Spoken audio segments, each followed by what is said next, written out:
শুরুটা হয়েছিল সেই কাতার বিশ্বকাপে রাউন্ড অফ 16 এর ম্যাচে অস্ট্রেলিয়ার বিপক্ষে 35 মিনিটে লিওনেল মেসি গোল করলেন এবং আর্জেন্টিনা অস্ট্রেলিয়াকে হারালো 2-1 গোলে। এরপর কোয়ার্টার ফাইনালে নেদারল্যান্ডসের বিপক্ষে লিওনেল মেসি গোল করলেন, সেটাও একটা দুর্দান্ত ম্যাচ ছিল। টাই ব্রেকারে আর্জেন্টিনা জিতলো, চলে গেল সেমিফাইনালে এবং সেমিফাইনালে ক্রোয়েশিয়ার বিপক্ষেও লিওনেল মেসির গোল।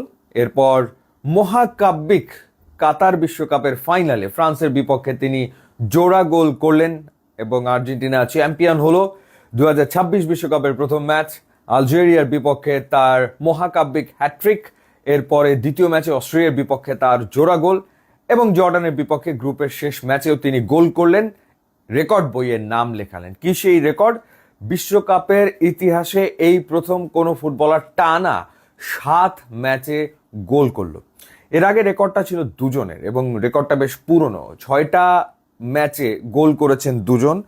একজন হচ্ছেন জাস্ট ফন্টেইন, যিনি 1958 বিশ্বকাপে ফ্রান্সের হয়ে টানা 6 ম্যাচে গোল করেছিলেন, এবং আরেকজন হচ্ছেন জর্জিনিও, যিনি 1970 বিশ্বকাপে ব্রাজিলের হয়ে টানা 6 ম্যাচে গোল করেছিলেন। সো এই দুইজনের রেকর্ডকে ভেঙে ফেললেন লিওনেল মেসি।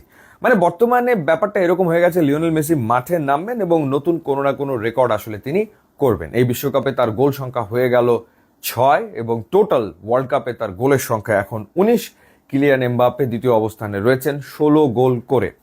আরেকটা ইন্টারেস্টিং ঘটনা ঘটেছে এই জর্ডানের বিপক্ষে আর্জেন্টিনার ম্যাচে। For the first time ever আর্জেন্টিনার হয়ে বিশ্বকাপে প্রথম গোল করলেন লাউতারো মার্টিনেজ। আর্জেন্টিনা কাতার ওয়ার্ল্ড কাপে চ্যাম্পিয়ন হয়েছে, কিন্তু লাউতারো মার্টিনেজের কোনো গোল ছিল না। সো এক ধরনের প্রেশার ছিল লাউতারো মার্টিনেজের উপরে। 26 বিশ্বকাপের প্রথম দুটো ম্যাচেও গোল তিনি পাননি, তিনি ছিলেন স্টার্টিং লাইন আপে। অবশেষে তিনি গোলের দেখা পেলেন জর্ডানের বিপক্ষে, পেনাল্টি থেকে সেই গোলটা তিনি করেছেন এবং পেনাল্টিটা হয়েছে যখন সেনেসিকে ডি বক্সের ভেতরে ফেলে দেওয়া হয়, ফল করা হয় তখন। তার আগে তিনি শটটা নিয়েছিলেন, ক্রসবারে লেগেছে। সো ফাইনালি তিনি গোল করেছেন এবং আরেকটা গোল আর্জেন্টিনা পেয়েছে লো সেলসোর একটা অসাধারণ ফ্রি কিক থেকে। দারুণ গোল ছিল সেটা। তো ঘটনা যেটা হয়েছে সেটা হলো যে এই ম্যাচটা বেসিক্যালি আর্জেন্টিনার জন্য একটা ডেড রাবার ম্যাচ ছিল। সো স্কালোনি যেটা করেছেন, বেঞ্চে যারা ছিলেন সবাইকে নামিয়ে দিয়েছেন এবং স্টার্টিং লাইন আপের 9টা চেঞ্জ। গোলপোস্টে এমিলিয়ানো মার্টিনেজ এবং ফরওয়ার্ড লাইনে লাউতারো মার্টিনেজ ছাড়া বাকি 9 জনকে তিনি পরিবর্তন করেছেন। বেঞ্চে যারা ছিল সবাইকে খেলিয়েছেন। এর ভেতরে ফার্স্ট হাফে পারদেস তিনি দুর্দান্ত খেলেছেন, 22টা অ্যাকুরেট পাস, মিডফিল্ডে সলিড ছিলেন, দারুণ ছিলেন, কোনো সন্দেহ নেই। এরপর যখন সেকেন্ড হাফ শুরু হলো তখন পুরো স্টেডিয়াম চ্যান্ট করছে we want Leo, we want Leo. তো তারপরে লিওনেল মেসি নামলেন এবং যা করার তাই করলেন। ফ্রি কিক থেকে যেই গোলটা, যে অ্যাকিউরেসি তার দেখার মতো অসাধারণ।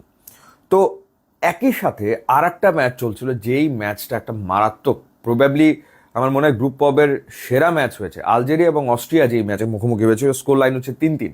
ইকুয়েশনটা এরকম ছিল যে আলজেরিয়া এবং অস্ট্রিয়া তারা যদি ড্র করে তাহলে দুই দলই পরের রাউন্ড অফ 32-তে চলে যাবে।